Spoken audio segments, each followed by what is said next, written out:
After spending all my life trying to achieve a healthy level of self-esteem, when I felt I finally did it, I decided to put it to the test. I spent 6 days traveling across Scotland completely alone.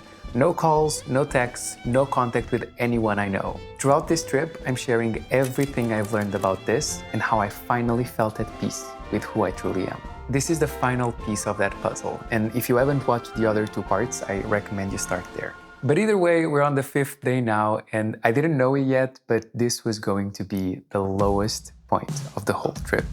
So let me tell you how I got there as I talk you through what's on my mind.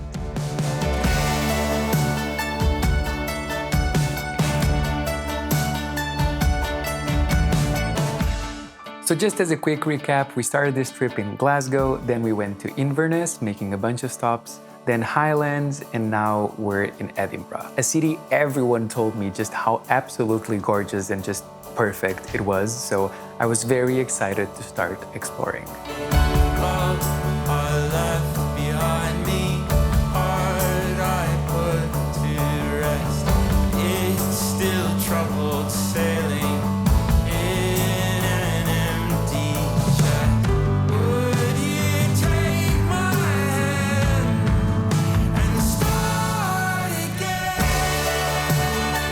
On the 4th day, yesterday, I started to really struggle with being alone for so long, and after some self-loathing and self-doubt, I waited it out and allowed myself to just enjoy the trip without thinking too much about the video. And that was great. This morning I felt ready, rested, and very curious to check out the so many landmarks that Edinburgh has. The city really is beautiful. Not even the rain could change that. But for some reason, I started to feel like something was kind of missing, and since I'm more of a nature guy, after seeing how tall the famous Arthur Seat Hill was, I decided to challenge myself to go all the way to the top. But first, let me introduce you the 6th and final topic: manually feeding the cycle. Remember that self-esteem, self-love connection we've discussed in the first episode? One of the major breakthroughs that I had in all my progress on this was actually the realization that there's this 3rd key element that we need to pay attention to: being your best self. And by best self, I mean the most honest version of you there is. The version that isn't controlled by a low self-esteem in any of the ways that we've talked about in the second part of this episode.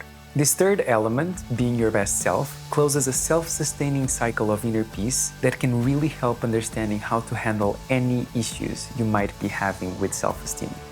As I mentioned, if you don't have a good enough self-esteem, you won't naturally practice enough self-love. Now, you can't just choose to have a good self-esteem, the same way that you can't just choose to feel motivated to be your best self. But although picking up the habit of naturally and instinctively practicing self-love does take some time, what you can do at any moment to get this inner peace cycle going is just to manually practice self-love. Because when you do that, even if it's a manual choice, you still get that inner peace, which is what empowers you. That is what gives you the energy to be your best self, the version of you that makes you proud. And that's the key, because being that person gives you a good self-esteem, which then produces more self-love, completing and restarting the cycle. Manual self-love. That's all you need, because the rest is just a naturally occurring consequence of it. Now, just look at that view.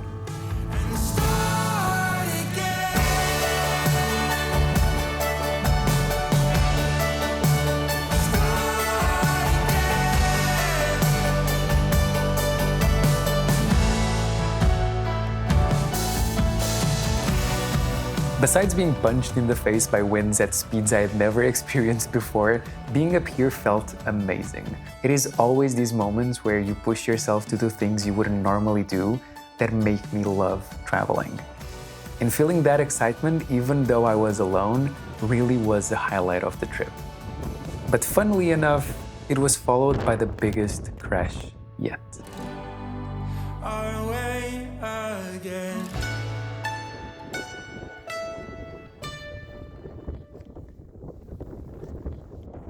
As I came down the hill, the lowest I got, the lowest I felt. In a matter of minutes, I got completely drained and went from being extremely grateful to profoundly lonely. And even though I still had planned to visit a few more iconic spots, I had no energy, no motivation, and no faith in myself that I could do anything. I just wanted to stop. I just wanted to go home. I was getting very cold, so I went to a coffee shop I saw nearby, and as I sat down, the song Mad World started playing, which was just amazing timing. And there I was, feeling like shit. I kept thinking that if I couldn't be happy after being in such a beautiful place, if all I could think about was just how lonely I felt, then I had just proven myself that all that time I was just full of shit. And so was my self-esteem. So this brings us to the question, how do you manually practice self-love? And I'm not talking about masturbation. The basis of it is just treating you, your mind, and your body with care and respect, starting with your basic health stuff. I'm talking practicing a good hygiene, eating healthy, drinking enough water, getting the right amount of sleep in a consistent schedule, exercising, and investing enough time in an appearance that represents you, that you identify with. And then this also includes investing in yourself, remembering to highly value your time, energy, and attention, and choosing to use it to listen to yourself. Think about how you truly feel, and without judging yourself for feeling like that, just validate those feelings. Tell yourself that it is okay that you feel like that, because it really is. You shouldn't feel any differently than you actually do. When it comes to feelings, there is no should. You feel how you feel. And after that, think about who you want to be, how you want to feel, and what you can do to increase the odds of getting there. And finally, just in general, really take the time to be honest with yourself. If you ever feel like you're actively struggling with your self-esteem, checking this list might be a great place to start.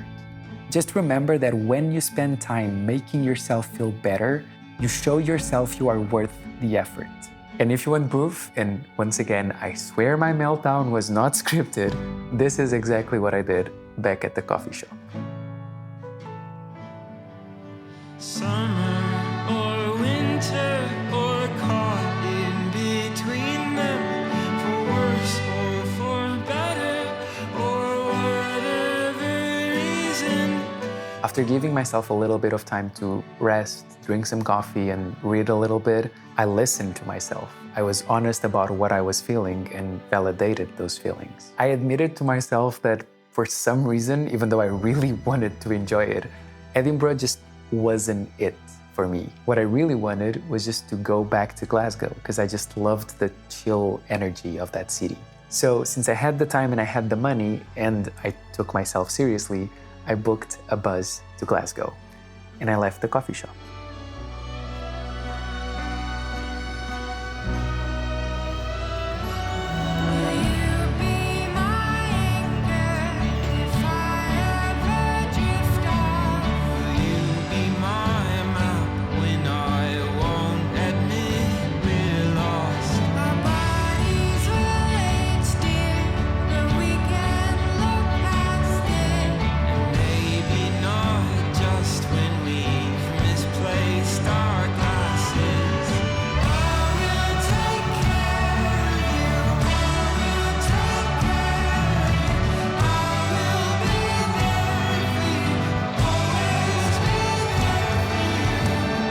And I didn't allow myself to keep being mad at myself for not being able to enjoy Edinburgh as much as I thought I should. Because, like I mentioned yesterday, self-love also includes being supportive of yourself, cheering yourself up even if you still aren't able to imagine yourself succeeding, and just allowing yourself to fail. Seeing those situations not as a bad thing, but a natural and temporary part of the process. You'll be incredibly more happy if you learn to celebrate both your wins and losses. And on a bit of a side note, I don't really believe in God or the universe or that there is one of those big forces influencing what happens in your life. But if I did, I'm pretty sure that I would find this piano while I was waiting for the bus as a sign that I made the right choice.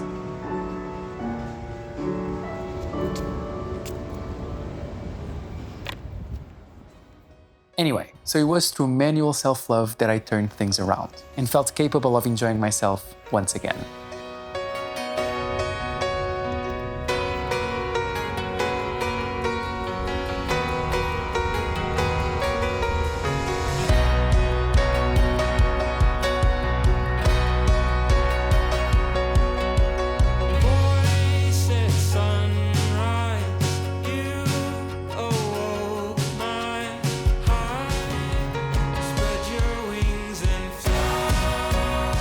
Forgiving myself for not feeling great allowed me to go to Glasgow and have a fun night out. I meet some people, I have some drinks, I dance to the live music, and as I leave the last bar of the night, I catch a bus to the airport.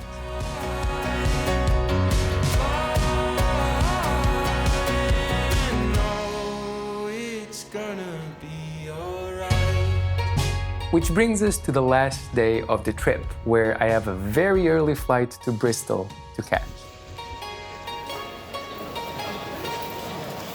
So, since it's 6 a.m., I thought that this airport would be practically empty, very peaceful, very quiet. But I guess not.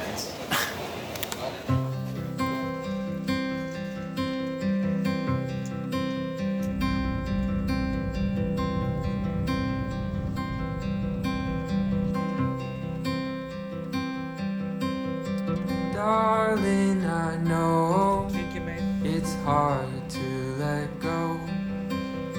Soon I will hold you. I knew that I was going to be really tired in this last day in Bristol, so the only goal that I had was to get to this bridge, and I did.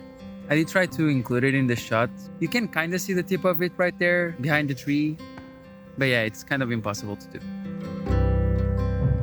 I've been recording over some of the talking segments that I did in Scotland because back then I wasn't really comfortable on camera. But I think I owe it to the honesty of this episode and the whole challenge, really, to leave this last one untouched. And after this, I'll tell you about the very unexpected thing that happened at the end of this trip.